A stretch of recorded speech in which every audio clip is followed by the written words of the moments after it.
I think the difference for me, whether or not I'm hearing feedback, is actually my cord. Oh, you cord. This is my God cord. damn it, Dan. What? Get together. What? fucking professionals here. No, I'm kidding. I'm joking. I'm sorry. I'm so sorry, Dan. I haven't been paid enough to consider myself a professional yet. Wait, the fucking 2 cents we've made on TikTok haven't been enough for you? Hey, we've made $25 on TikTok, ma'am, over the Woohoo. course of a few months. Yeah, That, dude. That's that doesn't amazing. even cover a fraction of a second Hey, of my for- time. Okay? For having not danced at all or flaunted any of our asses, that's pretty good. We can't claim that last part. I mean, we don't know for sure. Our asses.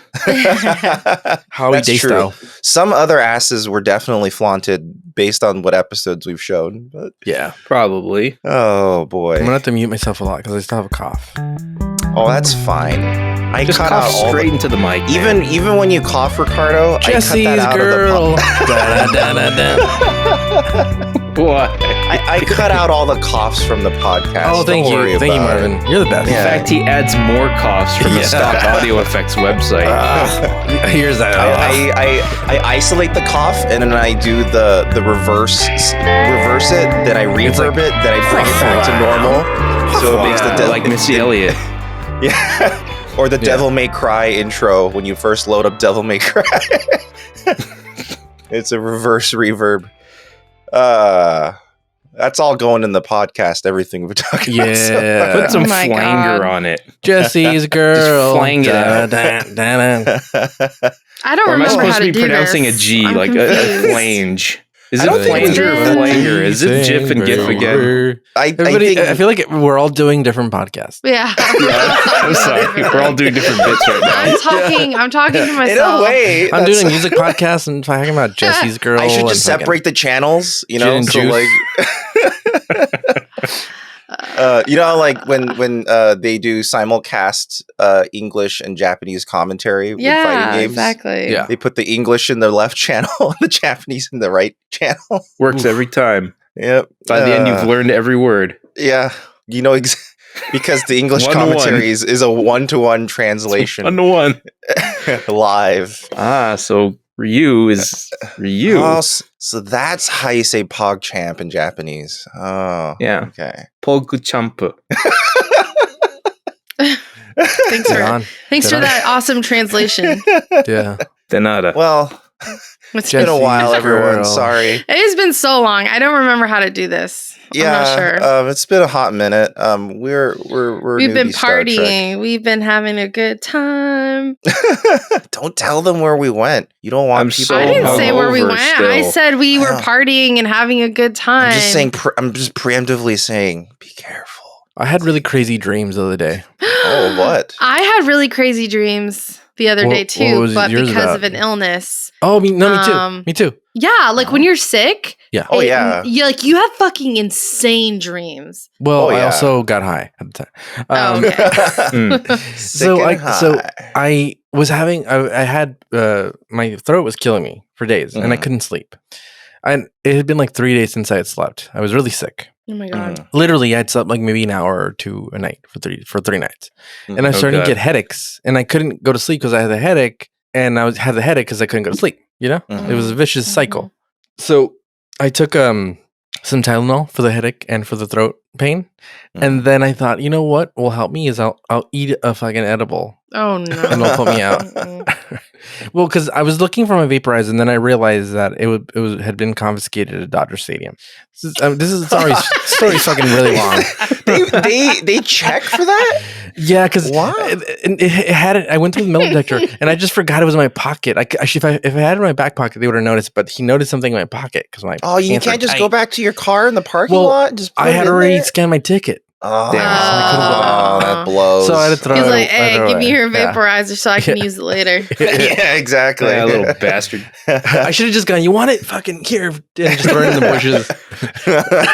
yeah, and you'll And, just get it back from the bushes later. Like that one yeah. time where you couldn't bring a knife in this. Was it Six Flags? No, it was Yeah, universal. or that and then I dug a Universal. hole. phaser that Yeah, you- Picard Oh, that's a threw good into the idea. bushes. Picard threw in the bushes. Yeah. I would Yeah, totally Ricardo- throw it like in that. bushes.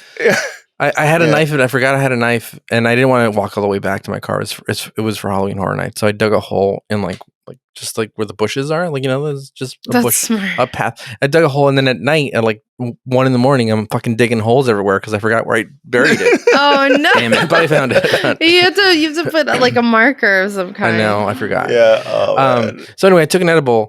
And I laid down. And I'm like, all right, I'm gonna put on some fucking Pink Floyd, and I'm gonna go to sleep. And then the next morning, my wife was like, "Oh, were you able to sleep?" And I'm like, I don't know. I don't know if I was hallucinating or if I really slept. I don't know. Like, so it was hard to tell because it was really strong stuff. So I can't. I know I was really relaxed. Mm. Well, that's good. My That's what, lethal that's combination restful. was being sick Vicodin. and watching Bridgerton, and that sent me into a wild. British fever dreamscape. dreams. Yeah, I was having these British fever dreams. It was insane. I was transported. I don't to know what being a Bridgerton character. is. Is it Oh my an God, erotic Dan. show for It ladies? just sounds really British. It's British. It's a you guys haven't even seen. It's a Shonda, Shonda. No, Land. I've not seen Shonda Rhimes, Shonda Land production. Which is- means it's- it's like a British thing, but like it's like racism doesn't exist, which is a huge That's weird. it's a huge critique, I guess, of the show. Yeah, like I think the it's like a weird very part- mixed cast, and no one mentions anything about Oh, the so queen they is live in the black. same world that all the kids on the Yeah. cereal boxes do. Exactly. or Benetton. Interesting. And like the princess, the diamond, they call it this season, where is from India, and so it's like everybody's kind of all over the place, but nobody mentions, nobody says anything about race or anything like that. It's just not a thing, which we all know is not how that Do works. people have weirdly stereotypical powers? Powers. Yeah. What kind of a You just superpower named do an people ice have? princess. I don't know.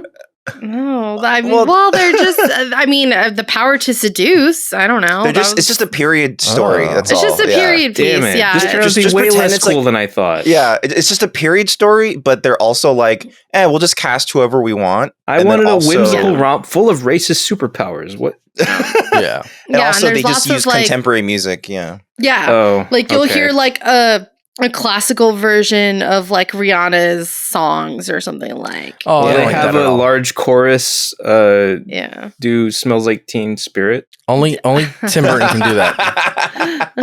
I'm sure. Anyway, that's what sent me into my dreams. Your Hey, what's the fever name of this dream. You podcast, had- guys? You had Was it Pink s- Floyd, and Yeah, it's called Bridgerton. It's called Jesse's Girl. yeah. Yeah. Welcome. Hey, guys, we're going to cut all that out. Welcome. If you're easily offended, I'm going to tell you this right now, dude. Fuck off, dude. Go hang out with Jesse. Yeah, dude. But if you're not and you're cool Jesse, and you like to be like, oh, I'm not going to send these people hate You're mail. one of the cool 'cause kids. they said fuck one too many times or we have genital humor. Genital humor. General genital humor. Yeah. Yeah, genital. Forgive us, dude, and go fuck yourself. But if you're cool, Forgive us stay here. and fuck yourself. Yeah, stay Look, here. Be genitals cool. are funny. Genitals are funny. Be a cool little person and just enjoy it. We like Star Trek. You like Star Trek. We're gonna trek it up, dude. Like Fast and the Furious, but with Star Trek. We Yeah. Star swear we're Trek going to X. talk about Star Trek in 20 minutes. Yeah. well, we're getting there. Well, We're getting there. I just also we should just say Wait, spoiler. Well- Spoiler. I'm gonna do a spoiler. Yeah. okay. This What? is this episode that we're about to talk about. I'm just getting the audience hooked. Okay. Is 100 times better than Measure of a Man when it comes to dating. 100 Oh. times better. 100 times better. I I could see that. I actually thank God we came back from a break with this episode. Thank goodness. All right. Well, let's see. We should at least introduce ourselves like 10 minutes into the podcast. No, that's not. Well, I'm Jesse's girl. Jesse's girl. That's Ricardo. I'm Marvin, and also there's Dan and Sarah. Hello. I'm Sarah. I'm Dan. Yeah. Hello. Dan Dank. And this Yep, week, that's me. That's my last name. Don't wear it out. It's hard to This do week- that. No, I can't. We can't go down this road. I can't. I will start laughing again. We cannot talk about this. I'm done. Okay. This All week right, we I'm gonna watched stop. most I'm gonna toys. stop. I'm gonna stop. Oh my god. This week we watched the most toys. Yeah, the most toys. Which is Dan did not like the concept of this episode because he's tired of the collector trope in Dan. sci-fi. Yeah, I've never been a huge Yeah. fan of the collecting trope in sci-fi. Which Because is, you the know Simpsons what? did it, the Powerpuff Girls did it. I don't bemoan you. Who did it first, Yeah. though? I mean, I don't I know. don't know. Exactly. What if they did Probably it a first really old and everyone trope. else copied? Look, and then it's a really old trope, but I'll say that fuck, we're not even into it, dude. Let's do around the world or whatever we fucking call it segment, dude. 'Cause we got to get into this shit, dude. Dan, we're gonna fight, dude. I hate Papa John's and I hate Del Taco, and I'm starting to hate I you, don't dude. like Papa John's. Papa John's is shit, man. The last time Sarah and I We're brothers in arms against Papa Okay, John's. you know what's funny? Okay. So the last time Papa John is a racist piece of shit, allegedly, and he serves subpar fucking pizza, allegedly. If you say when allegedly, Papa John- It's better than don't what? get in trouble. Better than fucking what? Remember when Papa John was fired from his own company? Yeah, And then Sarah and I decided, you know what, today's a good day to eat Papa we're gonna John's. celebrate. So we then ate Papa John's and got really sick. Yeah, see, you guys didn't listen to Papa because like a month later, he was like, "I've been eating Papa John's every day for the past month, and I've noticed a decline in quality." It's like, which was later quality debunked control? as a lie because he didn't actually eat fucking pizza from his own stupid, awful restaurant. Oh my god. Yeah, he was insane. Man, what a character! Oh, Papa Joe. Okay, It's listen. hard to believe we exist in the I same hope he has less timeline money as than he him. wants right now. Oh, Yeah. I'm sure. Well, he doesn't. He's rich. But I think a substantial Well, amount. crucially, he needs to have less than he wants. Yeah, Yeah. That's Yes, all I as lo- require. yeah, like Tim Burton. Most Toys first aired on May 7th of 1990. Dan, let's do it. May the 7th be with you. Whoa! All right, around the world, around the world. Oh, Wait, yeah. no, this is around the sun. Okay, so we had been hearing a little while before this that the Teenage Mutant Ninja Turtles movie was atop the box office, but that wave of turtle power finally subsided to let Pretty Woman back into the top position. Damn Where you, it will pretty remain. woman. Yeah, and it stayed there for another 3 weeks. Also, relating to like top of the chart stuff, just checking. Who here listened to a ton of Sinead O'Connor's "Nothing Compares to You"? Me. Not me. Oh, you did? No, Okay, we got one I person. was probably too young though. I don't know, but yeah. I Okay, listened to it. because it was the absolute top of the charts for a whole month, and it's so crazy to me it's that like nothing compared. it's a really slow, like heartbroken ballad, and it's just like it's crazy to me to think Yeah. that such a thing could be the top of the charts for a whole was month. good. That It's a you would good not song. see that happen anymore. People were also feeling heartbroken during that time. It just coincided perfectly. And it just, Mm. yeah. True, it was the springtime of our youth. Yeah.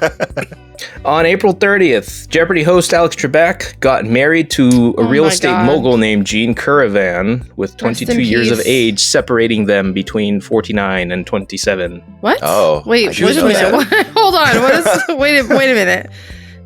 Make Like, of that how what you old- will. How old was he? Did He was stay married to 49 her? when he married his wife of 27 years. at the Question. time. And she was a billionaire? Real estate mogul. Not quite sure how much money that entails, but that I mean, is to how be she called was a described. mogul, I would Yeah, assume. you here. at least have a couple million. Yeah, you would probably, think, it's probably you would at least a millionaire. Did they Yeah. stay married? What was she with him through his I death? think up to his death, they had 2 children as well. I mean, they're still believe. married, technically, I guess. Right, Yeah, right. yeah, I yeah. believe she is Until now both his parties widow. are dead. I mean, what happens if you're dead? Okay. Does Then that they mean you're part. still married? I don't know. I don't know how that Then works. they part. With I the think force. just one person needs to die. Otherwise, you would. No, I have a question. Now, one person dies, right? Yeah. And then, Yeah. and then, like, is the contract annul? Like, do you have to get Till divorced? death or do us part. Yeah, You're it didn't part say now. deaths do us part. It's just a death do No, us no, no. part. But I'm Well, a saying, like, death do you have to go does. file like, oh, hey, I can get married again because my Oh, yeah, my I spouse don't got I know. once wrote a short, spooky story that lightly touched on this very subject. It was about the city paperwork, having to deal with the city. And It was about it's about a couple of skeletons. He's They're like- just he's having like, an "My wife argument is after dead." death. That's all. my wife is dead. Well, Yeah, what do I so do? is Can I my get husband. married to Joan? And he's like, I'm "We don't- sure there's some who- paperwork. Like there was Like, a friend of sir, ours you who have was saying to like, provide the body. Oh, you have to there's- show up with the corpse to the fucking city office? Probably. I'm sure. You got to habeas the corpus. like there's fucked a up. friend of ours who was saying like it takes like months of paperwork to change your last name after you get married. That's Yeah. true. She was the Oh my mom. gosh, why is this not straightforward? People have been getting married since the beginning of society. Why? Yeah, but you can also get married at the drop of a hat. Think of how confusing society could become if your name could change so quickly. Yeah. Why is it okay? I have a Just- solution. Don't change your name. I mean, Yeah. that's fine too, but it's just if society was saying Just keep women your need dumb, to change stupid their name. names, Who cares? Or what about the guy does the work and takes your name? I wanted to change my name to Tim Burton Sucks. Tim Burton is the first name and Sucks is my last name. They wouldn't let me. They're like, "Sir, you can't do this." I'm like, "But I got married. I can change it to anything I want." They're like, "That's not how it works." sir." That'd be great if that's like actually like, well, once you're married, you can restart your name. Traditionally, you're supposed presenting to. Mr. and Mrs. Sucks. It's like I can be anybody. I didn't care if my wife changed her name or not. She changes it, but I don't give a fuck. I don't want to change my name. I don't care if she changes her name. Yeah, As long as we I don't change it care. to Tim Burton Sucks. No, I don't need to spread this generic ass last name of mine to the world. Yeah, no, please. We don't need another Kim Another or dank. fucking. Wow. Yeah. Wow. Okay. Oh, did I Coming just out of dox you you? like I'm that, so that sorry. sounds a little different. I'm joking. Oh man. Oh wow. Oh wow. Oh wow.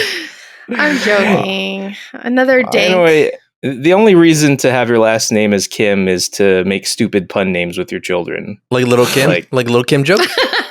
Well, yeah, that's the most obvious one, but then Yeah. you could go for like, oh, my name is Fa. My name is Sa. My name is, Kid. I wish I had 3 kids that Like way I can name them. This is Tim. This Just is say it Burton. out And loud, another one Sarah. Suck. Say it out loud. Tim Burton Suck. I don't know why I want a Tim Burton Suck. Kick Just say right now. fa. My name out is loud. Lee. Liv Tyler. You know whose name I couldn't stand in this Data. guy in the episode? Fajo. What was it? Fajol. Or Oh. Faz. I don't know. I was Faj? reading Fajoli? I was reading the last name as something really bad. Yeah, I just got it right now. I always Okay, call okay. him that. You know what? I'm sorry. I derailed. I have one last thing to report on Oh the my Ron God. Sun trip. And it's Oh my actually God. relevant to this episode. What is it? Because on May 2nd, and this is actually going to get a little somber here, so Yeah, sudden yeah. change. I'm ready. Get ready for it. David Rappaport, a British actor, sadly shot himself at the age of 38. And this is shockingly relevant to the episode at hand because he was the original actor cast to play the very role of Kivas Fajo. And it had even Really? gone as far as, yes, it had Are you even gone fucking as far as kidding me right filming. now? No, they even filmed some scenes with him, and it was actually Yeah. another suicide attempt by David Rappaport that prompted the show to replace him in the first place. So, Yeah. like, they broke for the weekend, and he actually attempted to kill himself in his car using his exhaust. And Oh my then, God. Yeah, and then That's insane. Like how are we? It's how, to the how point did we where you end can up see on the this? deleted scenes on the Blu-ray extras. Like, Mhm. you can see the scenes that they shot with him. What? Yeah. And That's David fucking Rappaport was like a crazy. little person. His stature was like 3'11". So Really? his version of Fajo is very different from what we got. Oh my Yeah. God, that would make this completely a different episode. It I caused a think. lot Completely. of technical issues because they had to they designed the set to work around him.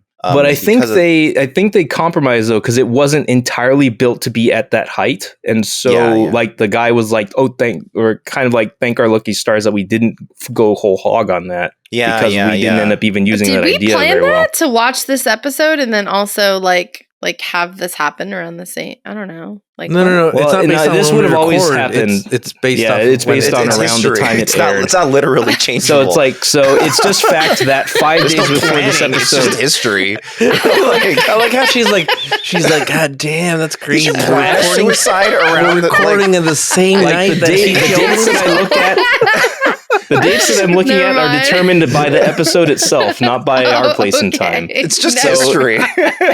So David Rappaport will always have committed suicide 5 days before the airing of this episode. It's part of the unfortunate. It's part crazy. It's part of the unfortunate trivia of this episode. It kind of dominates all the trivia about this episode because they even gave him like he had all this prosthetic makeup on, and like they did all of this work. And then, unfortunately, I guess do they still have to shoot and stuff? Like, I mean, because did he pass away already? Shoot, dude. No. So what? I'm sorry. Okay, so did they still have to film? So the order of events. So the order of events is he came to set. They shot a few scenes. They broke for the weekend. Filmed a few scenes. He attempted right, and then he attempted to commit suicide via car exhaust over the weekend, and they were like, okay, well, he's very vulnerable right now. We can't possibly ask him to come back to set after this. We will scramble to replace him. Saul How Rubinek, did he feel about that? Well, he was like basically out of commission, like, you know, and it's like they're not gonna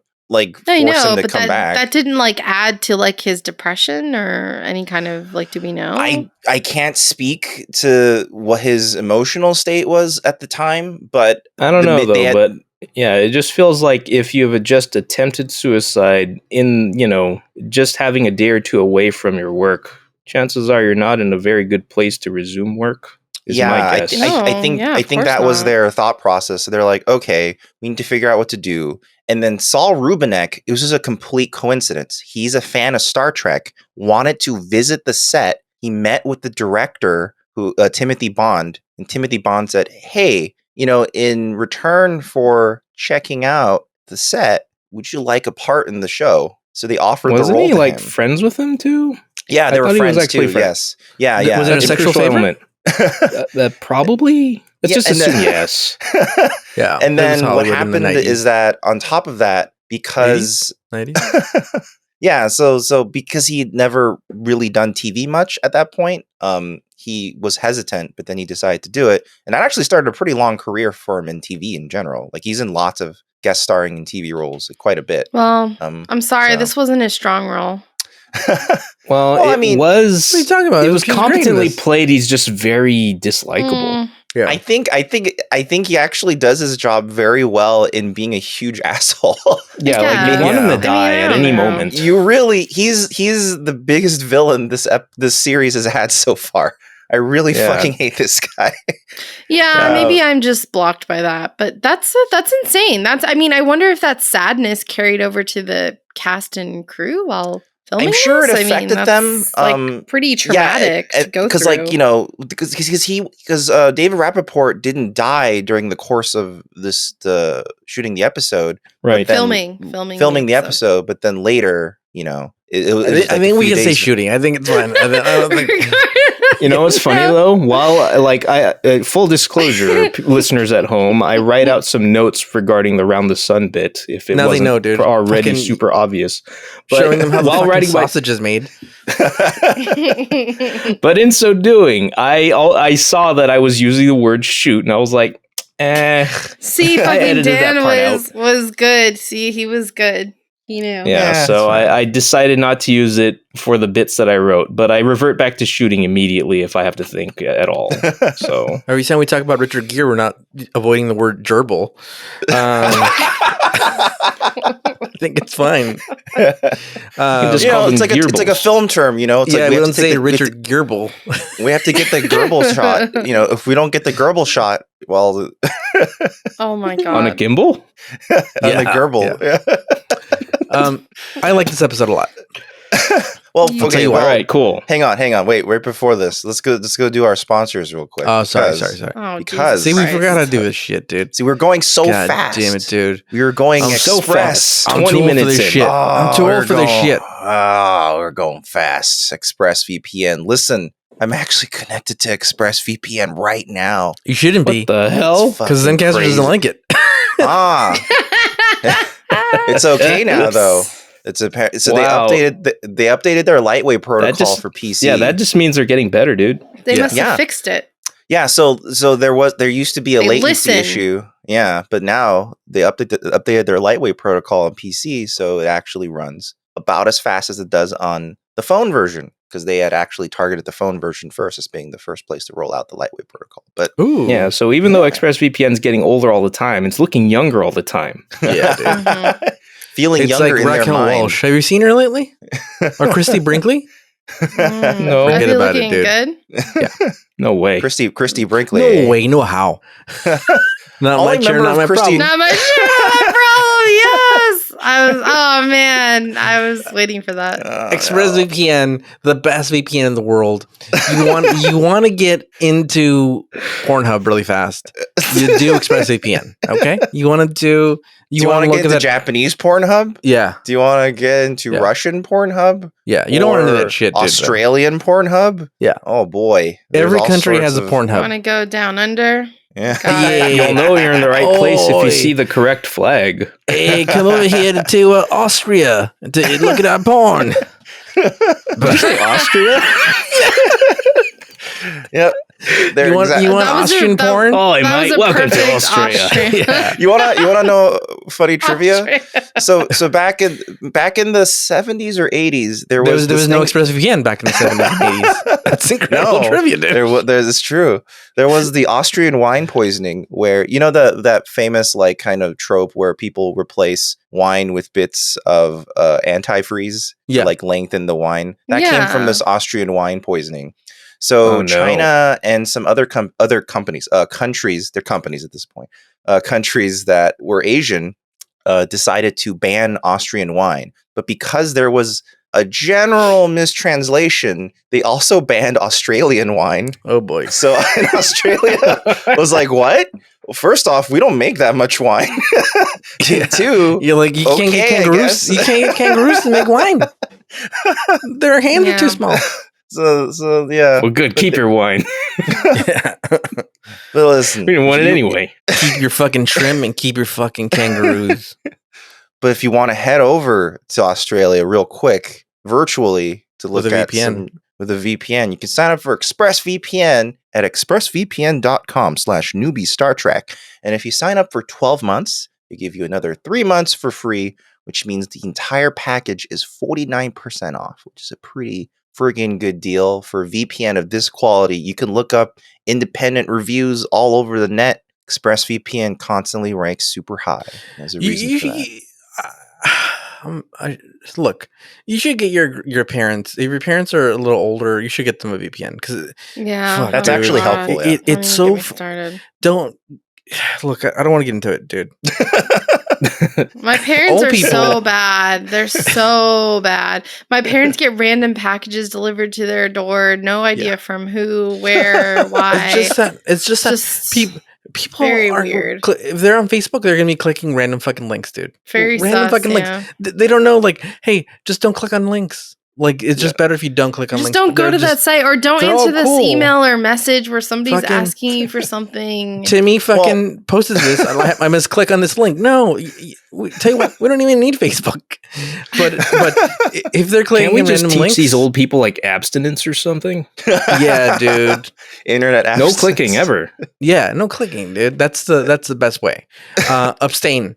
But if you're gonna be clicking random fucking links, dude, just because fucking Barbara posted it, then download a goddamn VPN. Download a VPN, pay for it the whole year, give it to your parents, install on their phone, and just have it on all the time. It's gonna be fine. It's gonna be safe.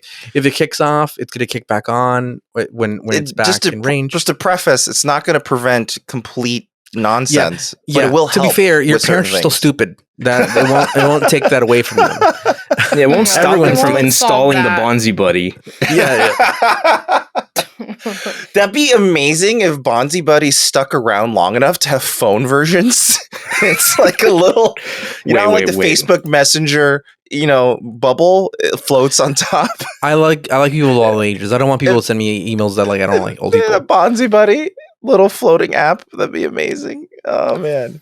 Okay. I tried. There is no Bonzi Buddy app. That's dead. That thing's fucking dead. Yeah. Can I make an observation about old people? Sure. Isn't it crazy how if this is only if you're the U.S. This only applies that if you're in the U.S. and I think it applies to the whole world, but the government, aka the FAA, goes, "Hey, you're 65. You can't fly. We can't trust you with 200 souls. You can kill them." You know what I mean? Yeah. No. But if you're 72, they're like, "Oh, you want to be in charge of millions of people? Fuck yeah. I want to be president? No problem." Oh yeah. You can be a fossil. No fucking problem, dude. So, and it's you from the Ice Age? We should start capping people's age to be president at 65. If you're 65, you can't even serve in Congress or anything. You're too fucking old. Yeah. The scary part is that there's a doctor who publicly revealed he couldn't reveal who because it's doctor-patient confidentiality, but he confidently revealed that there's dozens of people in Congress that he personally treats and prescribes them Alzheimer's medication. Oh, I'm 100% positive it's most of them. It's just really scary. We should They're do all it like demented. Anyway, they're not too old to pilot a military-industrial complex. No. Yeah. But hey, if you want to be a pilot commercially, can't. Yeah. The government has told us, hey, 65, we can't trust you with 200 people, but billions? Yeah. Fuck it, dude. You're good. Yeah. Oh, don't worry, it's sufficiently obfuscated. Yeah. Okay. Anyway, sorry. Somehow going back to expressvpn.com. If you want old meat, get yourself some jerky jet. Listen. ExpressVPN. Something that you do want aged We're mixing and it up. dehydrated. We're mixing it up. Hang on. One at a time. Jerky. Hold on. Express remix. Hang on. Back it up. expressvpn.com/newbie Star Trek. 12 months, 59% off. You get an extra 3 months for free. Okay, 49%. Yeah. Okay. Well, I think it's finally time to let the craws out of the box. Ricardo, 30 minutes tell us what happened in this episode? Oh boy. Hey, she cameoed in this episode. That's true. Yeah, that's right. Yeah. One cameo? Damn. Word up. I'm trying to think of where to start. This episode should have been called Data Kills His Man. Not really. Essentially would have. Yeah. Yes. He killed a man. Yeah. There's in the multiverse he killed him. Yeah. Data's a fucking badass. Yeah. But philosophically, did he? And this episode teaches us a couple things. One is this tells us more about Data than that fucking stupid episode Measure of Man. This tells us more about his character as a human being. You know what? I kind of have to agree with you, Ricardo. I'm not even kidding. You're actually Can we also agree that Del Taco fucking sucks? Yeah, we all agree on that, don't we? Don't we all agree? To be fair, I feel like Del Taco sucks almost slightly more than Taco Bell. Oh boy. Dan, Taco Bell doesn't suck. What the fuck are you talking Taco Bell, future sponsor of the show. Taco Bell needs to fucking settle down its fucking menu, all right? I'm so sick of them fucking changing shit up every fucking month just because they're trying to stay relevant. Oh, look at us. We have Mexican pizza again. Fuck you. You know what? I don't know what Taco Bell did to you, but I'm sorry, but Taco Bell sicked its crazy fans on me. You need to move on. Well, here's the thing about Taco Bell is that Dan probably had a bad experience with a Chihuahua. No, I didn't. No, wait. You said with a Chihuahua? Yes. Yeah. Yes, I did. Really? Yes, actually, but it was a Chihuahua Pomeranian mix, so it was a real little bastard. It was a real bastard. This is real. Okay. This is not a bit. So, in reference to Measure of a Man, I think all I'll say is that I don't think that episode's actually really about Data. I think it's about Picard and Riker. I know it is. No, that's not true, Marvin. That's not true. I don't think so. I think Data is like the catalyst, but like it could have been about any member of like androids. It could have not been Data, been like an android species, and then the episode still could have worked. It was this episode Data. Cannot work without Data, for example. The other one could have worked Data's without Data. the only one. Data's the only one of his kind, so it has to be about him. Yeah, I feel like that's a crucial component of that episode. Dude. It could have been about a new life form too. It could have been about the fucking crystals. You're just wrong. Can you just take the L and let's go? Let's move on. I'm just trying to fucking. Just kidding. I'm joking. It's a joke. You're like a Del Taco fan, dude. You're actually like a Del Taco fan. Just God damn it, dude. Del Taco's never going to sponsor our show now. Look, I just had to be the one guy who stood up for Del Taco in this den of Del Taco haters. That's all. My ire for Taco Bell had to rise to meet the occasion. I'm sorry. But I will say that their menu's fucking out of control. Just keep the fucking nacho cheese fries on there, please. How many movies revolve their whole restaurant system around Choco Tacos? Is Del Taco and Demolition Man? No, it's Taco Bell. Actually, Del Taco Taco Bell was so replaceable, they replaced it with KFC in some versions, so it could have been anything. They have a partnership. It's a partnership, dude. Pick your restaurant, buddy. If you go to a certain restaurant, they have Pizza Hut, KFC, and Taco Bell in one restaurant, dude. It's called being friends. Yeah, it's called What? Yeah. Friends. We should get back to the show. We're fucking around too much. So, Data. All the shots of Dr. Pepper in the Spider-Man movies is because they were friends. Yes. Data is literally the fucking transporter, dude. He's putting things in his little shuttle. Yeah. He doesn't know what it is. They're just putting shit in this trunk, and they're like, "Hey, just transport this. It's fucking dangerous, dude." They're transporting stuff that explodes when you move it wrong. Yeah, and they're having the person who transports it be the one of a kind android. This is so dumb. I don't understand this part. This episode is a really good example of why are we making Data do this? Yeah, this is a couple examples of why this is stupid. But here we go. Here's the thing. First of all, he's transporting like an unobtainium, like from Pandora or something, right? And they're like, dude, this stuff is unobtainium, and you're unobtainium because if you die, you're the only one. So he's made of unobtainium. We've seen them autopilot the shuttles. Oh yeah, we've seen them before. They don't need anyone to pilot this. Yeah, and so they're like, okay, you go over there and bring us 3 trips, and we're gonna get this stuff because this planet needs it. So they bought it off this guy. Already, it's sketchy. Like, this stuff's really unstable, and like he coincidentally had the amount that they needed and no extra. That he just had exactly the amount. They needed. Sketchy as it is. Smells like a setup. Yeah, and then so they're like, "Hey, I got the last case. We're going." And then as he's about to leave, they shock him and they figure out how many, like his composition, because they basically kidnap him, and they put like a dummy or parts in the ship. And guess what they do? They pilot it remotely. Which they could have done from the beginning. So they piloted it remotely with nobody in the ship. It's so funny that in the episode itself, it destroys its own setup. And also, like, lucky that those kidnappers had all of those very specific materials in the correct quantities available. Yep. And they're like, oh, then they show them like measuring, like, oh fuck, he's a little more meat than we thought he is. They were like, oh, we got the exact measurements, dude. No problem.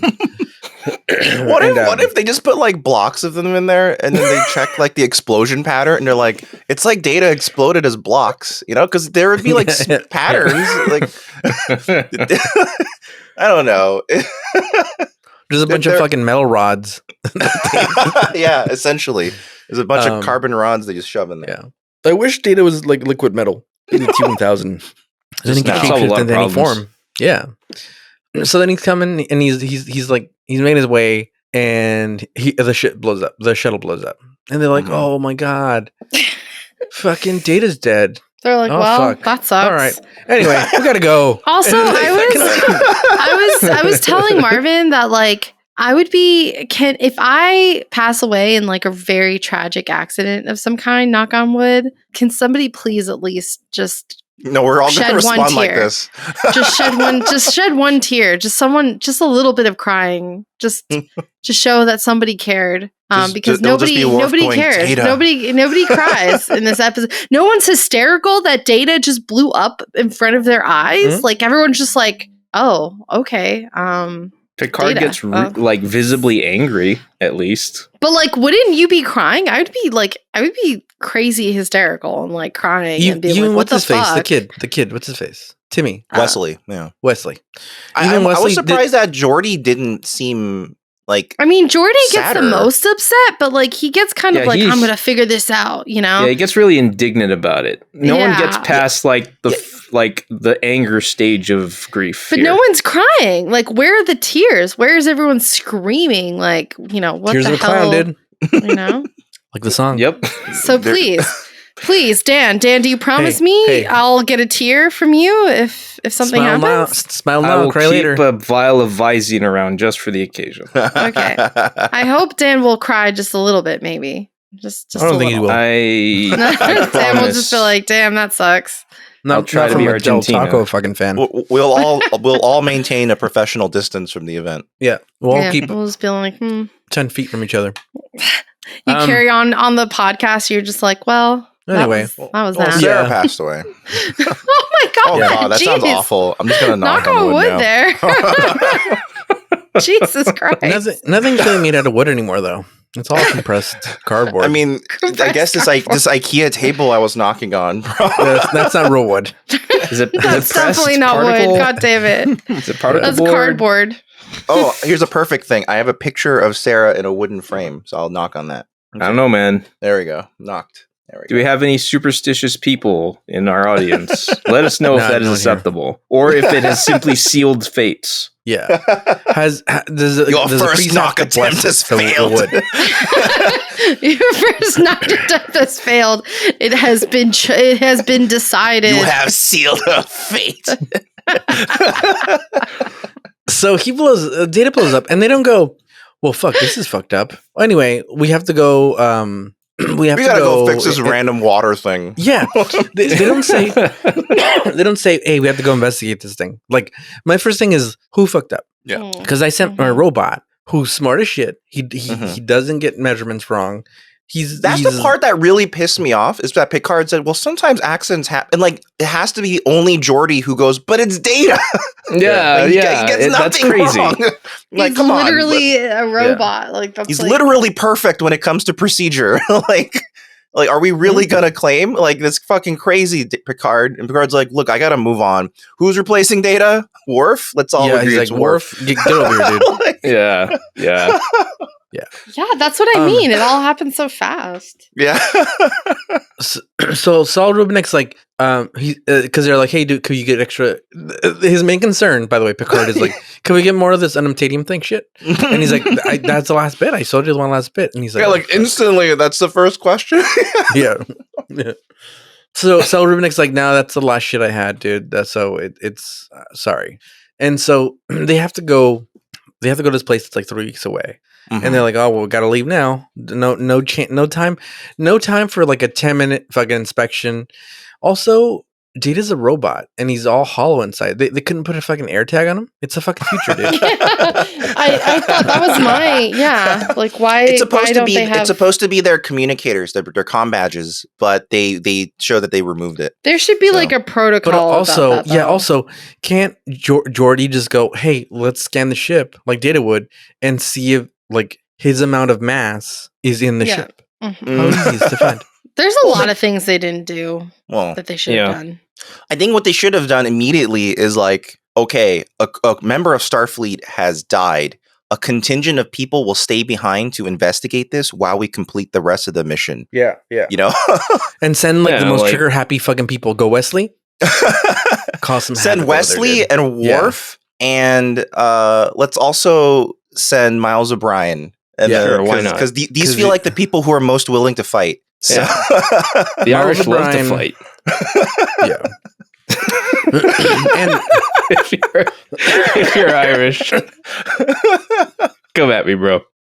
It just fits because if you see what he does in DS9, you're like, yep, that's him. He's gonna fucking.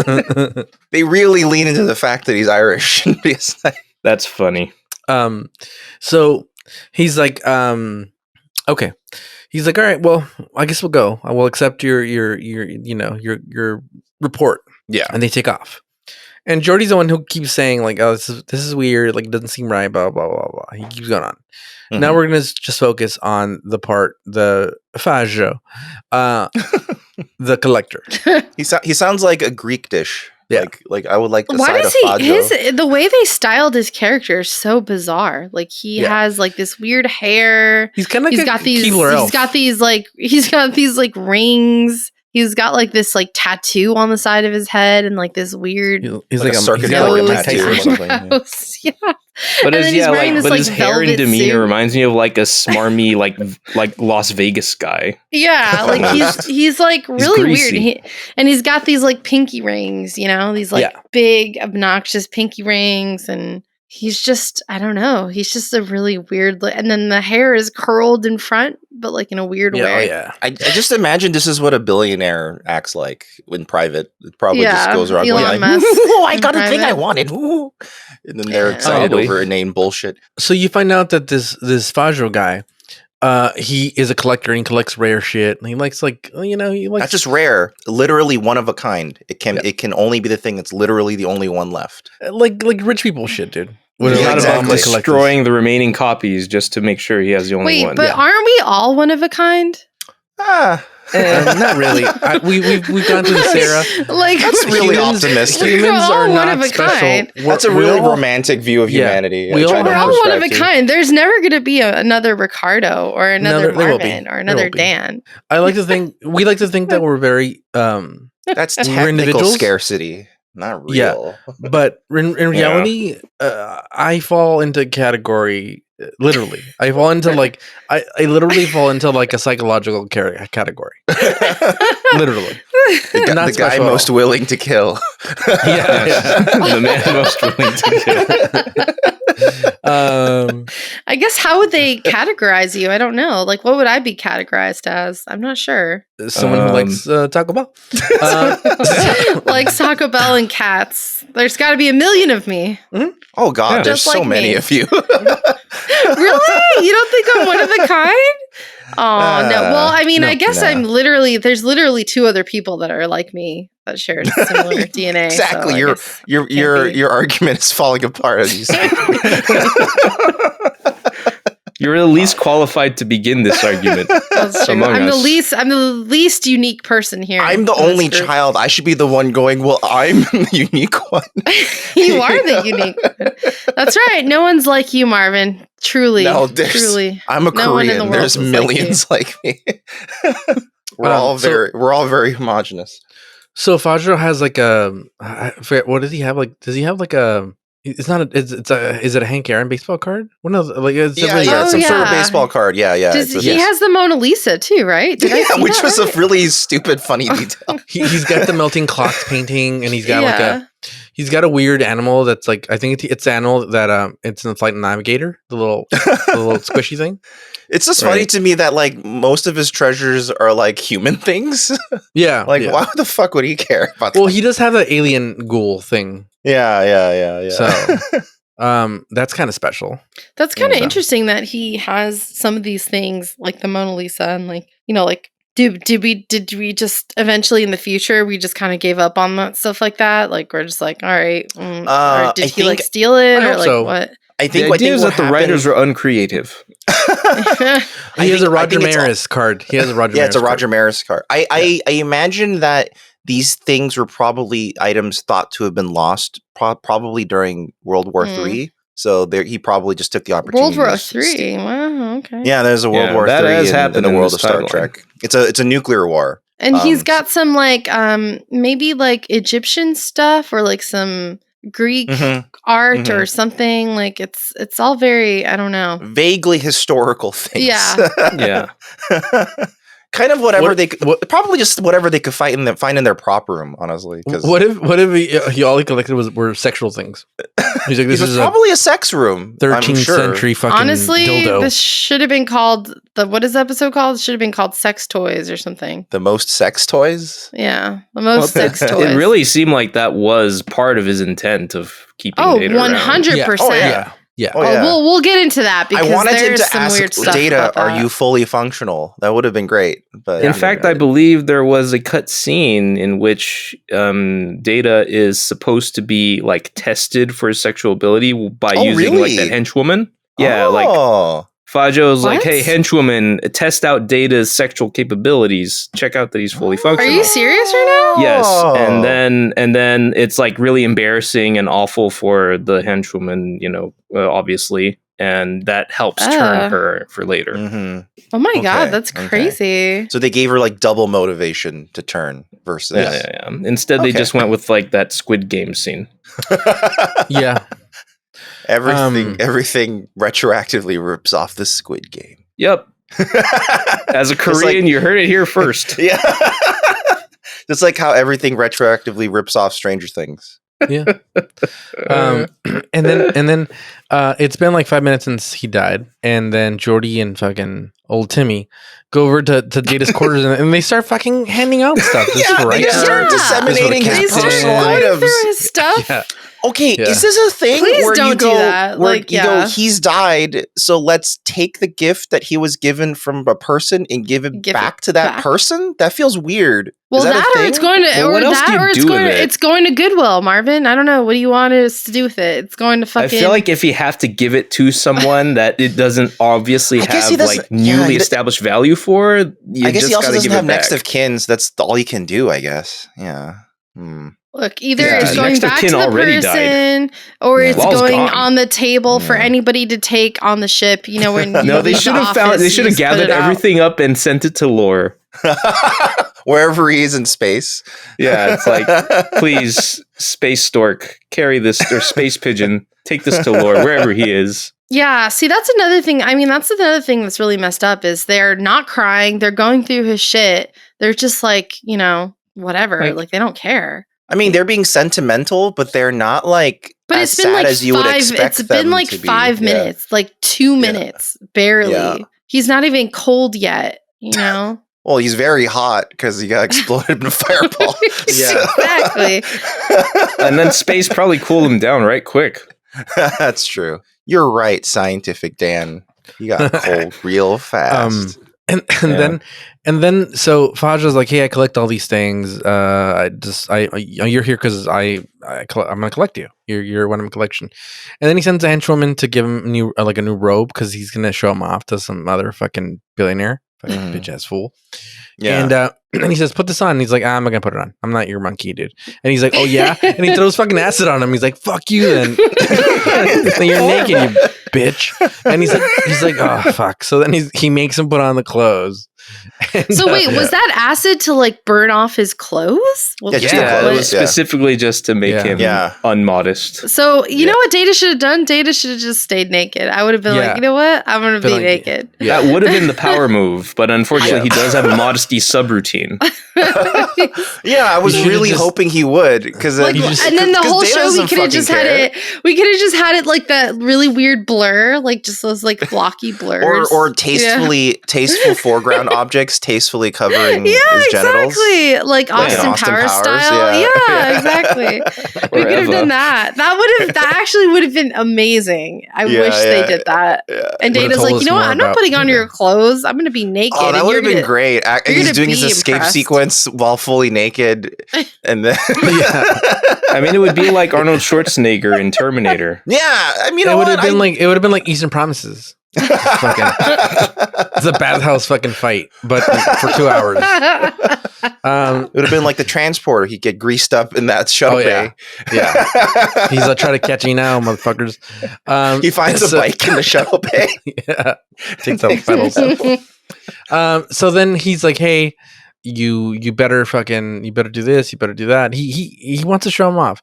And then his friend shows up, his billionaire friend. I'm just doing one side of the story, then we'll do the other side. Oh, yeah, for sure. And he's like, oh, I'm gonna need you to like show off for my friend, and then his friend shows up and he doesn't even talk. He didn't say anything. Perfectly so frozen. Power move. Yeah. Yeah, that was interesting. Yeah, it's a good way to handle that situation. Props to Data. Yeah, and then on the ship, they're like, well, we got to go help these people with this water situation. And Geordi's like keeps fighting. He's like, no, there's something wrong. Data wouldn't done this. He keeps pushing and pushing and pushing. And Picard at one point, he kind of gets annoyed, but he like, I guess he's mourning, so we should be cool. No, he's just annoyed that he's like, I gotta replace this guy now. God, yeah, I'm gonna spend 10 he's seconds. Thinking like on a manager. Yeah, he goes up to Riker. Worf? Yeah, Worf. All right. Yeah, basically. That's all their conversations. I do like the scene with Deanna and Worf, though, where Deanna does go, so this is the second time you've replaced a friend on a crew member. Yeah, role. it's a nice, good nod to continuity. And it's a rare moment of, between Deanna and Worf. So, it's nice to see that they, can talk to each other like normal people. Yes. Yeah, they don't often get scenes together. I don't think. No, they That's don't. true. At least not. Yeah. So far, we haven't seen anything like that. And then Sal Rubinek, who's, by the way, a great actor. Oh, yeah. I like him. I've liked him in many things. And then I think he also does a pretty, given how he had very little prep, because he was just asked to show up and do this. That's true. He did a pretty good job, honestly. And he just got on set. It's like, just be the biggest piece of shit you can. Which I feel he was typecast as for a while. Maybe. Yeah, probably. Yeah. And everything like a greasy motherfucker. You just grease it up. Just this character and the character in True Romance are cousins. Yeah. Just put on this prosthetic on your filter and it's going to make you look gross. Yeah, when he shows up in Law and Order, he's like the lawyer who's like, oh God, of course this is the guy representing this sleazebag. Yeah, he's just a greasy looking dude. And then he's like, hey, I what does he have him do? What he's like, I'm gonna need you to do what I tell you to do. Or yeah, he wants him to put on, he did put on the clothes, but then he wants him to sit in that chair. Yeah, something about sitting in the fucking chair. This guy is like, it seems almost like really a sexual thing. About. Yeah, yes, like it's kink sit chair. Sit in the fucking chair. Sit in the sex chair. And then what really turns everything is that he pulls out a gun that he's not supposed to have. It's like a noisy cricket or not a neuralizer. It's a noisy cricket. It's a noisy cricket. Noisy cricket. Noisy cricket. What's a noisy cricket? It's a Men in Black weapon. Yeah. Oh, okay. It's a small tiny gun that's secretly the most powerful gun the MIB have. Yes. I like Men in Black. Oh yeah. That first Men in Black was quite good, and the cartoon was legitimately quite good. Yes. Yeah. And so like Men in Black starring Will Smith. I do. Yeah. No. That's the one. That's the one. That's correct. I also like Fresh Prince of Bel-Air. Oh God. Okay. A slap doesn't do away with your entire childhood, Sarah. Look, we still like Men in Black here, okay? And I still like him as a musician, as a rapper. Will Smith, the rapper. You chose to keep his music career? That's what she made an exception for. And that Miami song? Look, I grew up in Miami, so the Miami song he did was that would have been really big for you. No, for me it was Nightmare on My Street. It was huge. Welcome to Miami. No. He wears the same old sweater every single day. And even when it's hot outside, he wears it anyway.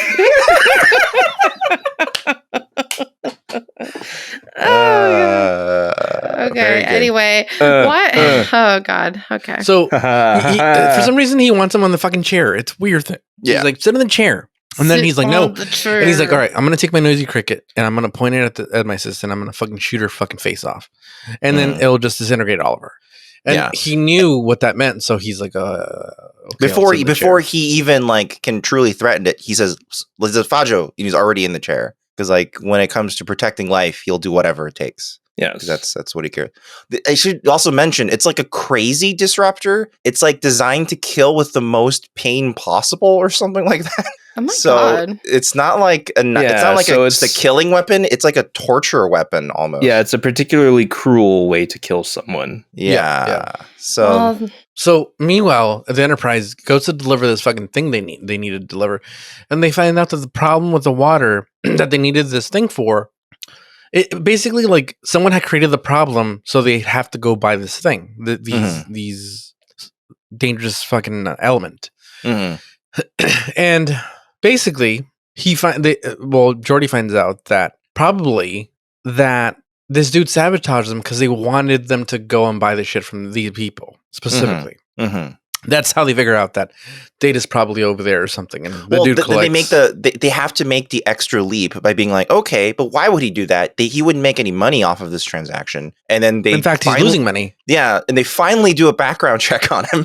And and then it says like, oh, he likes to collect. Something they should have done when they gave him all these.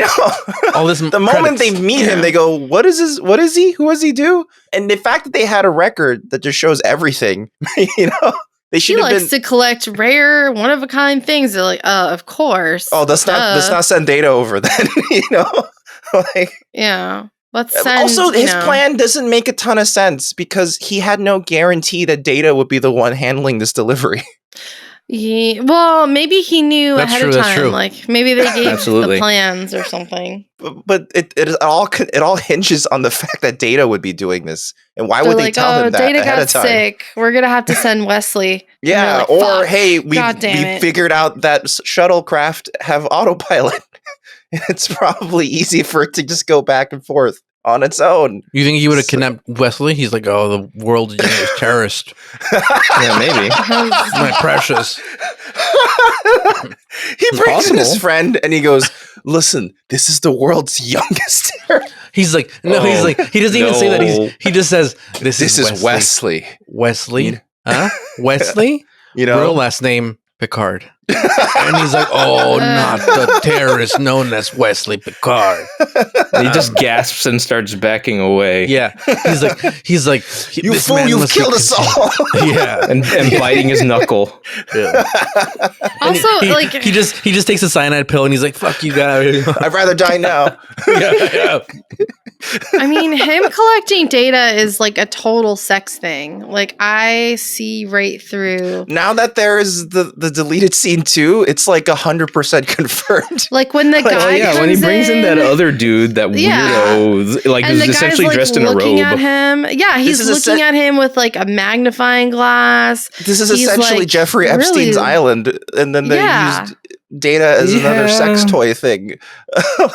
Because it's implied that the lady was also kidnapped for sexual things as well. So, God, we haven't even spoken about the lady. The lady is all sorts of. There's what's her name?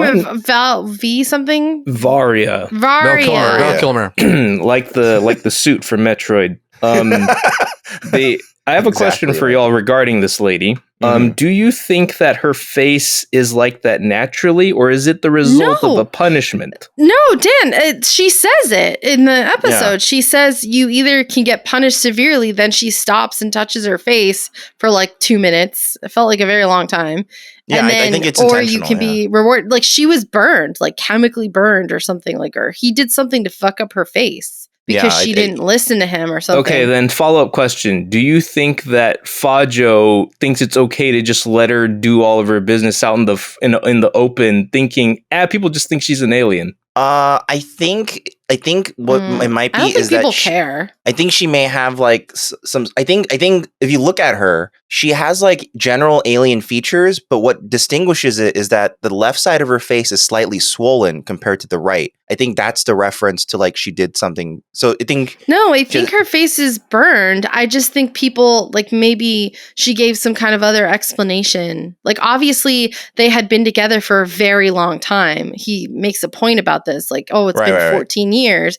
So this is probably something that happened a really long time ago. And, people are just used to her face being burned. No, I just mean functionally, like if people, because Dan asked the question, do people think she's an alien? I think they do think she's an alien because I think she's meant to have general alien features. I think the part they're talking about where she's damaged is the part where the left side of her face is swollen and is like a scar near her cheek. I think that's what's the reference to the damages. So I think if she had no damage per se, per the show's continuity, she would still have the general alien features, I think. I thought she would have the alien features, but it would be more in line with everyone else, which is like markings or weird shit on there. I mean, like, she'd have her forehead thing almost certainly, and I think that's probably the extent of it. Yeah.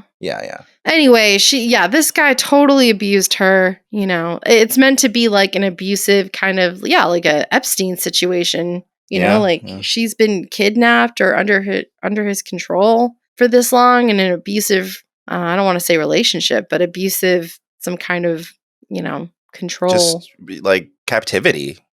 She's being held captive. They're not there. They're there against their will. Like they're not there voluntarily. So which makes this guy truly like evil. The Tiger King.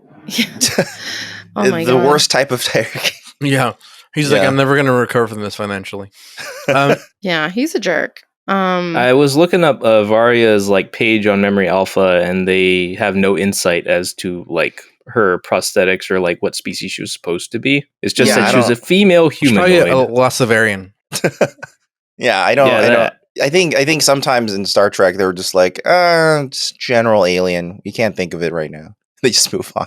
So. Yeah, because she almost kind of has like, I don't know, some of the prosthetics remind me of Twilight Zone. Yeah. Yeah. I would say that. So does the friend that comes in reminds me of the pig face people a bit. Yeah.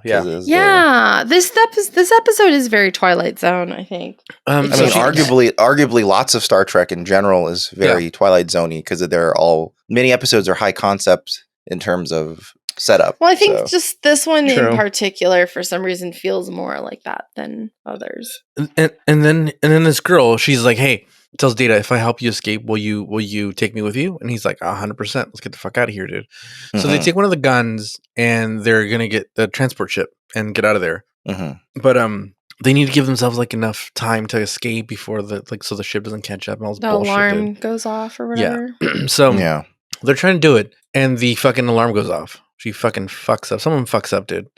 And so they killed some of the henchmen, and then old fucking Faja shows up, and he's like, "Oh fuck!" And the gun's on the floor. She fucking dropped the gun. Oh my God, this was the worst. And she has the worst dive for the gun I've ever seen.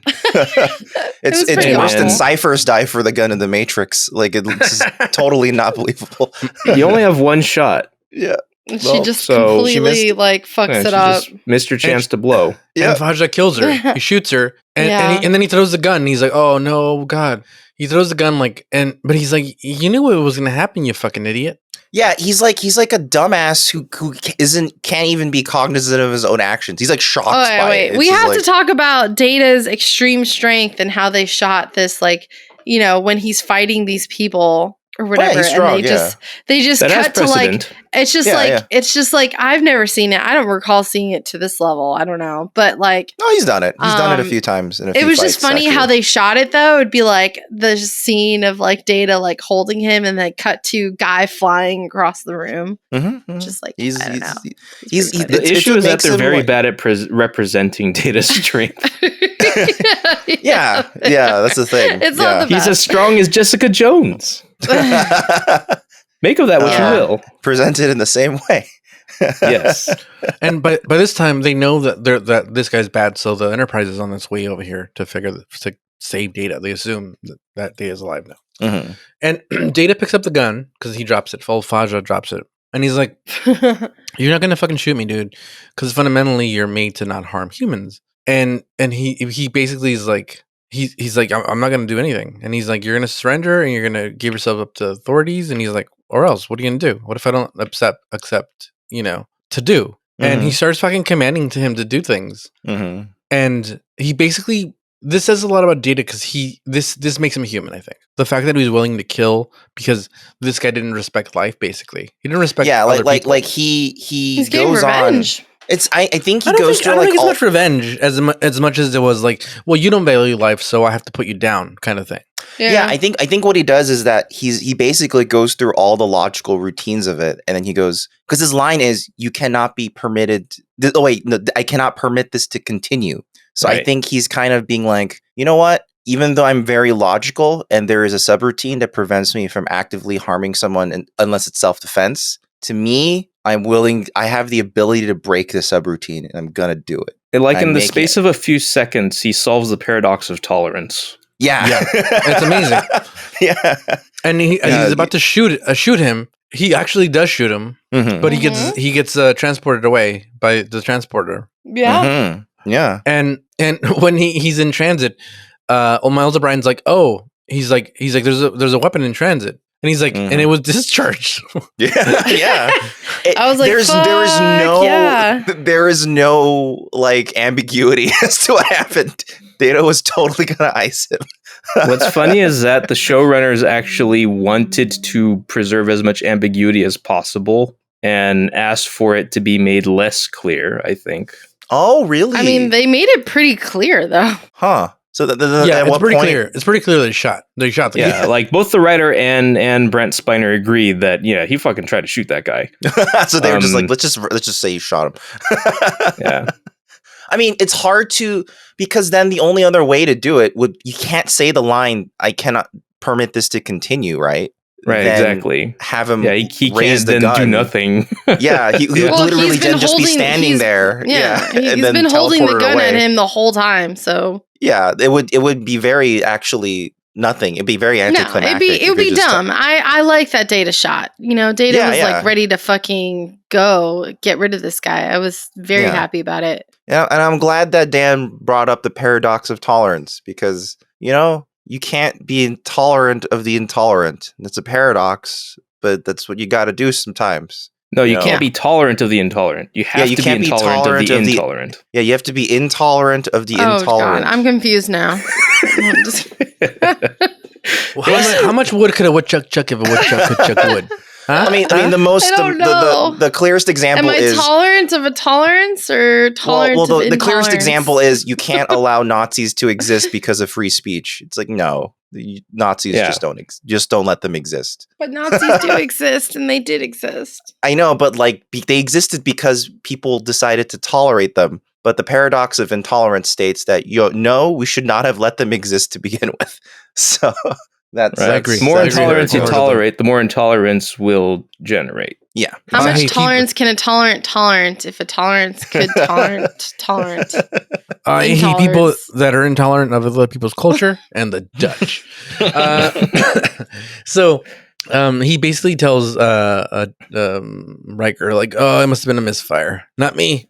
Not my chair. Not my problem. Not my problem. Riker's like, all right, cool. Anyway. No way. Riker's like, I've shot tons of people. It's fine. Yeah, like I fucking iced a lady in front of everyone. Yeah, I fucking blew up someone's brain. It's fine. They should be high-fiving Data. Yeah. Data should have been eager to get his high five. Riker should have been like, "Did you shoot him?" And Data would have been like, "I guess so." And Riker's like, "Nice." Yeah, dude. He's like, "Nice, bro." How? He's like, "You want me to send you back, dude? Just for a split second? What if like we bring him, we're gonna take him to the brig, right? I'll just put you in there, turn the lights off, 5 minutes. I'd pay for that. he's like, look, have you ever heard of a phone book? And he's like, no, dude. He's like, if you use a phone book, no fucking marks, dude. Phone book in a pillowcase. Yeah. Oh man. Then you can get some real leverage. So put some fucking soda cans. He's like, what are soda cans? God damn it. Get yourself some fucking soap bars. What a soap bar? Oh boy. Get a pillowcase. What are pillowcases? Oh man. Just mix them all together in one giant pillowcase. Yeah. Do you mean a space pillowcase? Yeah. That's shiny? Yeah, covered in sequins. Yeah. And he goes to visit Faja in like the brig, and he's like Faja. What's his name? No, I like that. Just tie it back to the Austin Powers 3. Yeah. And he's like, hey, you must get pleasure out of fucking seeing me behind bars. It's like, now you are the collector. And he's like, motherfucker, like, damn right, I don't get pleasure. I don't get pleasure because I'm a fucking android. Oh, yeah. that was like the mic so drop good at line. The end. Oh, the mic drop line. I was like, yes, fucking got him. Yes. There's so many moments throughout TNG where you kind of go, I feel like Data does have emotions, but it's just like hidden somewhere, and he doesn't know. He does have emotions. What are you talking? Yeah, of course he does. Well, Sarah, canonically he doesn't. That's why I'm saying that. I know, but they're basically doing the whole like, yeah, he's an android and he doesn't have emotions, but here's all this evidence that he has emotions. So it's also, I mean, there's also tons of evidence that he doesn't, because, like, for example, when Lal dies, he kind of just goes, "Well, she died," and kind of just moves on. But he then had all of her memory. I don't know if I had all your memories inside of me. Don't take my fucking memories and put them in your brain. That's weird. Maybe it wouldn't be so painful. I'll be like, all right. No, that's weird. Don't ever do that. If that technology becomes available, I wouldn't subscribe to that. No, I don't think so. I think the point of that ending actually is that he doesn't understand her death, which is why he does that. But what I'm saying is that, like, there seems like there's moments where subconsciously it comes out and motivates him directly, and I think it's more obvious in this scene than any other scene, because why else would he have come up to him, right? Basically just to rub it in his face and come up with the great line. Like, yeah, hey, motherfucker. Because otherwise, normal, completely logical Data would have no reason for doing this. So he's no one's gonna buy your cookies now, bitch. Like, I wonder if the writer was allowed to be clear with this intent, if Data could have had a scene where it's like, I tried to kill you. I would love to see that happen. Yeah.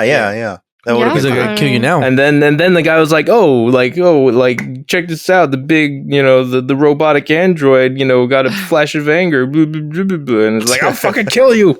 Yeah. It would be like the Round celebrity 2. deathmatch thing. You can just put Data and the guy in, and then we can just watch it. We know who would win. It would be Data, 100%.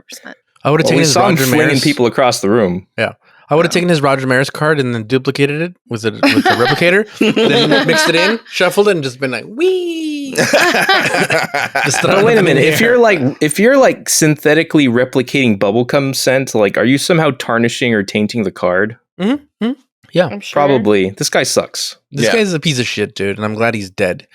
Also, wait. One quick thing I'll add in, just because it's like a sequel to something I pointed out a long time ago. On the ground or on the floor of the cargo bay where they have their final confrontation, you can see the Japanese characters Kei and Yuri, which are the two, or Japanese characters that correspond to the names Kei and Yuri, which are the two protagonists of the anime Dirty Pair. And yes, I still pronounce it anime. All right, I thought you were about to say they actually reused the fight set. Oh, no. But I mean, it is still like fight set. It is red text on light blue stuff again. Like, strangely, sure. Like, it looks kind of like it. But it was supposed to be like the native language of Varia and Co., I believe. They're like, Jimkata. Yes. So basically, this says a lot about Data, and I really enjoyed it. And it there's so many fucking holes in this fucking episode, so many. But things like that kind of keep me like liking episodes like this, especially because Saul Rubinek is a really charming actor. I think, even though he plays like a slimy character, he's really good at it. And yeah, it takes a lot of work to make everyone hate you. He's truly evil. Yeah, but also he was kind of charming. Like the way he talked, like. Oh, I wouldn't say charming. I wanted to fucking punch his face. but very punchable. Yeah, it's easy to play villains in one tone, and really good actors know how to. He was able to. He went through lots of different states and emotions. Like he has like a state of Missouri. Yeah. He's very, very, he goes from being like childishly ecstatic to like throwing a tantrum to like trying to be like this playboy gentleman type that fails miserably. Yeah, it's to wanting to fuck his sex toy too. Just wanting to fuck Data. Yeah. You see lots of sides of this guy. Yep. 8.5 out of 10 for me. 8.5. All right. I'm gonna go with a 9. Okay. Wow. I really liked this episode. It was a good one to come back to, thank God, because it was really good. I liked it. I thought it was good. I really liked Data's the last scene with Data and Mr. Faj, or whatever his name is. I thought it was really good. Yeah, Data had the last line saying, I'm just an android.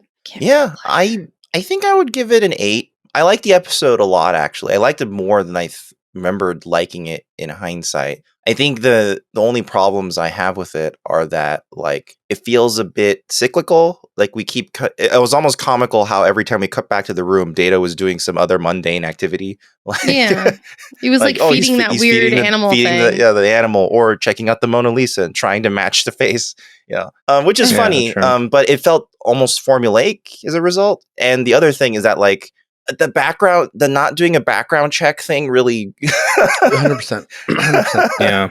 really annoys That's pretty me. stupid. I can't go. Or like, why didn't they focus on the last place and people he saw? Like, they really didn't like talk to them that much. Yeah, that's what I mean. Yeah, it's just like they didn't. I wish they did a bit more to justify why it would have been mysterious, as to, or why they would have been in the dark. We need to put an air tag on Data next time. Like I can't go. It would have been nice if they had a Windows XP funeral for him too. I can't go help coach my kids' little league team without going through a background check. But this guy wants to sell like the most. He's basically selling nitroglycerin. Yep, basically the most unstable thing, and they're like, cool. I mean, it sounds like you guys. We really need it. Yeah, so fuck it, we'll take it. Yeah, I don't know. It's kind of interesting how like things like that can be deemed too unstable to transport, but then you're also getting it onto like a shuttle that probably jostles around a lot. Mm-hmm. Yeah. It's just a contrivance. I mean, like contrivances like that, I'm okay with. It's true. Because it's like sci-fi mumbo jumbo where you just gotta like kind of go along with it to make the premise work. Then it's just like the three boob lady in Total Recall, dude. Why does she need 3 boobs? For sex. I guess sex work. No, for nursing. Also, yeah, she triple the nursing. Just imagine the efficiency. That's true. Yeah, they have litters of 3. Yeah. It's just. I also love that last shot when Saul. It's one of the best last shots I've seen in this series so far, where Saul is just left by himself, standing and like just dumbstruck and unsure what. It's weird to me that you're calling him Saul. That's all I remember. He's just they should take his clothes and go, hey, here, put this clothes on. You fucking idiot. Yeah, we'll put it on. Okay, then we'll literally transport your clothes off your body. Such technology. Yeah, they force him to wear. Be naked. Let's have him be naked. They force him to wear the Sex Planet clothes with the little skimpy pink. What about you, Dan? What's your score? Well, I remembered like the worst parts of this episode, which, like prime me to dislike it. I have found more merit in the episode since, but I still really hate this collector trope and how obnoxious it was. And there's also those plot hole elements to it. So I kind of settled down in like the 6.5 range. Oh my God. All right. That's fair. I just have a specific pet peeve with collectors. Episodes. Superman, the animated series, did it. Yeah. Let me ask you something, Dan. Do you collect stuff? Sure. But I don't make fucking episodes of content about it. Are you a collector? And I don't make a tired joke about something not being mint in it. I will say, like, compared to, like, let's say Benicio del Toro in Guardians, or like what the collector guy from not Batman, Superman, the animated series, I feel like this guy is efficient in the role because I really fucking hate him. Whereas those characters, I'm kind of like, take or leave. Like, I don't feel super malice towards them. It's more about Superman is in a bad situation. This is like, I hope Data kills him. Data did. Yeah, I don't even hate Benicio del Toro in that movie. I'm like, no, exactly. Like, he's just like a weird guy who's like kind of evil, but he collects shit and like, And I feel like Benicio del Toro's collector is more of like a pawn shop operator. Yeah, that's like a really high end pawn shop. Yeah, exactly. Yeah. It's more about like that's rare enough to have in my inventory. Sure, whatever. That's true, and that's not quite the same trope as kidnapping someone because they're unique, and that's not exactly the same at all. Yeah. So, but I will say that to me, this trope just happens to work here for me, just because I fucking hate that guy. I think I haven't hated any other villain more than him in this series so far. Yeah, I forgot about like the Data's wrath aspect of the episode, so that was welcome to see because I had forgotten about it. Yeah. All right. Well, the most toys. That was an episode of Newbie Star Trek. Thanks for listening, everybody. Listen, if you liked our spirited discussion, and hopefully you liked our podcast more than Dan likes the trope of collectors kidnapping people because they're one of a kind in sci-fi media. And maybe also fantasy media. I'm sure that's a thing. I'm sure it's on tvtropes.com somewhere. I'm going to find out what it's called. If you liked it, give us a review on Spotify. Spotify, you can make ratings, so that's cool. Or if you want to give us a review, we're also on Apple Podcasts and Podcast Addict. You can make reviews there. And believe it or not, it really helps. And, we like seeing your feedback, whether it's positive or negative. We check them all out. It's all actually consolidated in on Chartable. So we actually look there and go, oh, it's a new thing. Someone of a thing. Cool. Mm-hmm. Also, if you would like to send us an email and ask us a question, tell us a piece of fun trivia, etc., you can reach us at contact@newbiestartrek.com. That's contact@newbiestartrek.com. And this week we have an extremely timely email from Patrick, who actually talked very directly about this episode and about the upcoming episode. So interesting, but it's very timely. Mm-hmm. I just want to add that the name of this trope is called The Collector. Oh, you don't say. Because it's that fucking generic. I hate this trope. Very straightforward. Very straightforward. Well, how many times is it that they are literally just called The Collector? That happens a lot, yeah. It happens way too often. The bone collector. This guy's named the bone collector. Huh? Mm-hmm. He collects fucking... No. He's a serial killer. At least the bone collector collected bones. And erotica. I presume. He collected erotica. I presume. The bone collector actually collects baseball cards. I don't know. Look, sometimes the title's misleading. Mm-hmm, mm-hmm. Okay, well. I'm a cat collector. 100%. That makes it sound morbid. Yeah, you only have two. That makes it sound like you don't love them enough. Three. You have to have at least 30 something of something. 30. I would if I could, believe me. All right. Well, Patrick says, hi, Marvin, Dan, Ricardo, Sarah, and Jackie et al. Hell yeah. You remembered all our names. I've been listening to your podcast on my 2-hour commute every Friday, trying to catch up before the season 3 finale, and I just made it. So glad you guys are working through the series and bringing all us listeners along with you. Thank you. I hope you weren't too bummed out looking up behind the scenes stuff for this week's episode, The Most Toys, but I hope it stirred up some good data conversations bits. It did for both, so you were prescient. Thanks for letting us know. For next week's episode, I wanted to see if any of the newbies would be able to figure out how the guest star relates to another famous Star Trek character. The producers didn't want it explicitly stated in the episode, and I'm wondering if it comes across to folks who don't already know. Anyway, love what you guys are doing. Keep it up, and thank you for saying fuck my dude and piece of shit all the fucking time. Cheers, Patrick. Patrick! Someone actually thanked us. Yeah, that's a first. Patrick That's a first, actually, yeah. I will definitely keep a lookout for next week's episode because I don't know anything about anything. So I will see if I understand. Yeah, I'm actually whatever. Now that you have framed it that way, I am curious to see if either Ricardo or Sarah will. It's a bone collector on the next episode. Bone collector. The second most toys. Thank you, Patrick. That was very sweet, and I'm so sorry you have a 2-hour commute. That sounds horrible, but.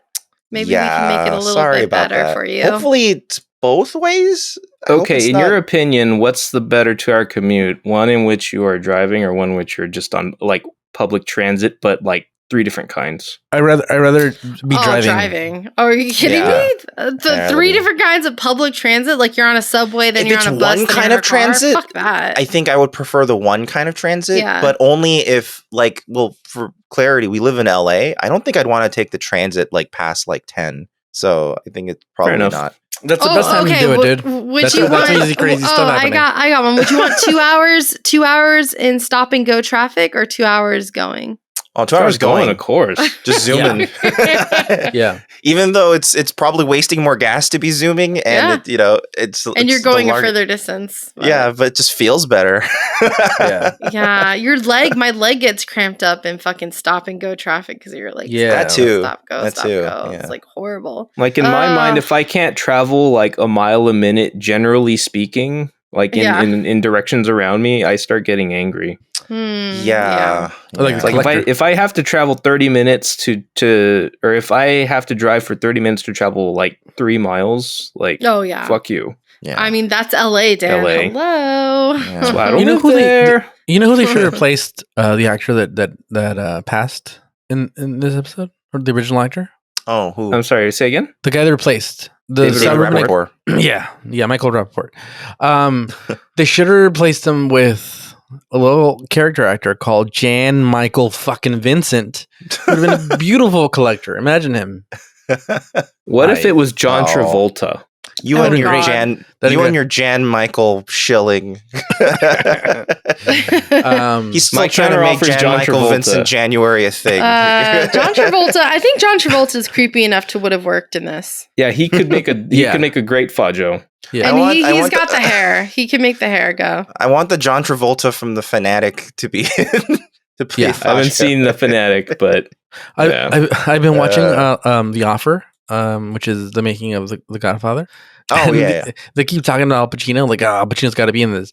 And now I think of Al Pacino in every character, as in every fictional character. Like, imagine Al Pacino was the Captain Picard. Wow, we gotta go fast. What the fuck you mean we're not gonna get there in 8 hours? Yeah. Make the fucking all of you are fucking corrupt. I want like a combination of Al Pacino. This whole system is corrupt. Al Pacino from Heat and Al Pacino from The Devil's Advocate. I want the Measure for Man should have been what was the movie where Al Pacino says this whole system is corrupt and he starts fucking losing it? What was that one? It's either Serpico, or you're either talking about Serpico or Scent of a Woman. I think it was maybe Scent of a Woman, the one where he's a lawyer and he's like doing his closing statement and he just starts yelling at everyone. My client is guilty. And Justice for All? Maybe. I don't remember the name of the movie, but he just yells because this whole fucking system is corrupt. Oh, you're talking about Dick Tracy. Is that Big Boy did it? No, I'm kidding. I don't know anything. Tim, thanks for the email. Patrick. Patrick, I'm just imagining Wesley go up to Al Pacino Picard and is like, make me captain, I'm smart. And he just Al Pacino's dude. Just like, sit the fuck down, little boy. He's like, never ask me about my business, boy. You broke my heart, Wesley. Yeah. I knew it was you trying to take over the ship. And it takes him out into a shuttle and just fucking shoots him. He kisses him on the face. This is what we need. Yeah. We need this. Yeah. Oh, that's good. That's actually really good. Oh, man. James, thanks for the email. You're great. Thank you. Jesse's girl. Dun, dun, dun. Yeah. Does anyone else like other things we might be doing? Because you could check out stuff like the Fugitive Frames Film Podcast.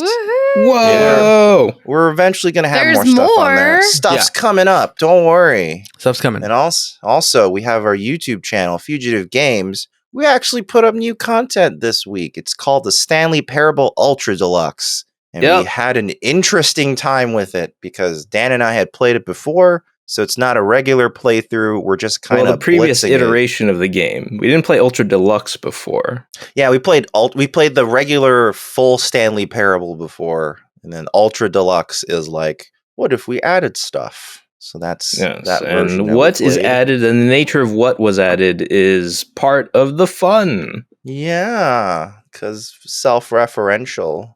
So, actually, if you're already aware of the Stanley Parable and how that works, feel free to watch that video. But if you don't know anything about the Stanley Parable, watch our old playthrough first, maybe. Yeah, it'll help you understand for sure. Or play the first one, because I think it might be free now. No, leave them to our content. But chill. Watch our videos. Sure.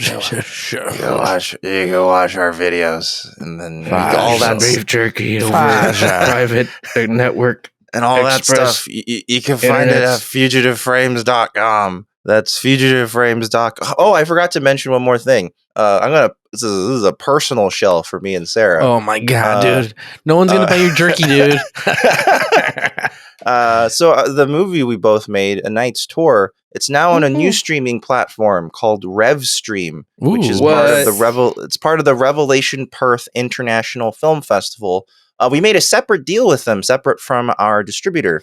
So because they're like a film festival and they liked our movie, and they were like, because they showed it at the film festival in West Australia once, and even though we couldn't make it, we could definitely still feel the love. Like they put ads for it all over the fucking city, which is fucking crazy. So that was really cool of them, and they decided to put it on their streaming service called RevStream. So there's going to be, check it out. Yeah, I'm going to put a link to that version of the movie that you can rent from them on RevStream in our podcast description. But you can also Google RevStream A Knight's Tour. Not Tale, A Knight's Tour, like a tour of duty. If you like post-apocalyptic fiction, you might like it. Yes, it's a great movie. However, check it don't out. bother if you haven't been named a reverend by your church. Exactly. It's not for you. If anybody watches it, email us, write us a comment, do something. If you liked it, let us know what you thought. Yeah, it kind of has a really interesting ending. Let us know what you think of the ending. Very controversial in a lot of ways. But and also, I kind of wanted to point out the RevStream because you're going to be supporting a great film festival. Aside from supporting us. So I think it's a win-win because I think they're a bunch of great people. And watching an awesome movie that's super entertaining.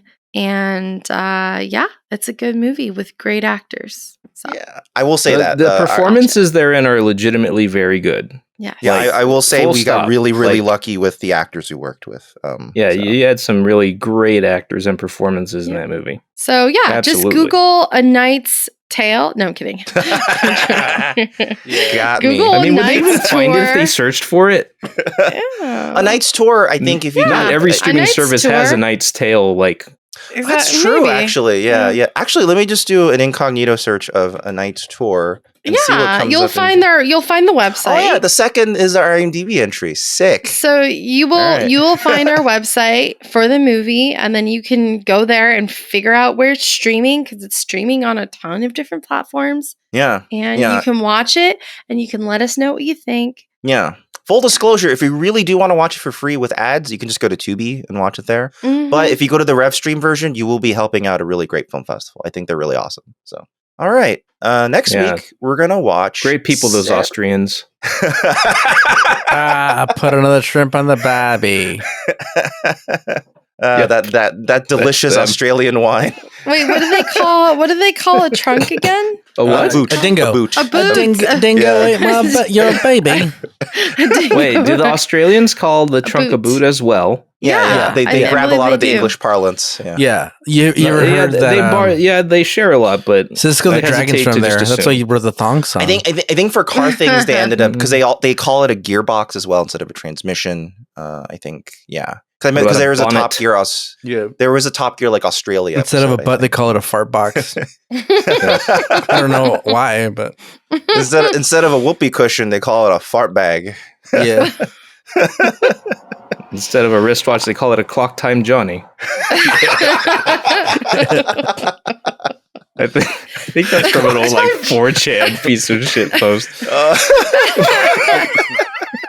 Wow. All right, next week we're gonna watch Sarek. I won't talk about it at all, so I don't spoil the thing that the people were talking. Yeah, Sarek. Oh, this very similar to my name. This guy is related to the other Sarek from fucking Galaxy Quest. Boom, bam. But also, we're gonna have a guest next week. A friend of ours, Jasmine's gonna join us. Cisco the Dragon. Cisco the Jasmine. Yep. And she's going to join us for Sarek. She specifically requested that episode. And yay, girls, more girls, more girls. And she's a huge Trek fan. She will vastly outclass the amount of Trek information we know. So she'll regale us with her thong song. Yes. Originally it was Enterprise. It was about all the people wearing thongs. That was the original theme to Star Trek Enterprise was the thong song. Yeah. And then they were like, that's too on the nose. We have to change it to. Yeah. Oh boy. All right. We'll see you guys next time. The naked now made way more sense back then. Yeah. Measure man thongs. Guys, have a good week. And if you didn't like the episode, Fuck off. Wait 7 days and try again. Yeah. Goodbye, everyone. We love you. We love you, everyone. Thank you. Pleasure. Oh my god.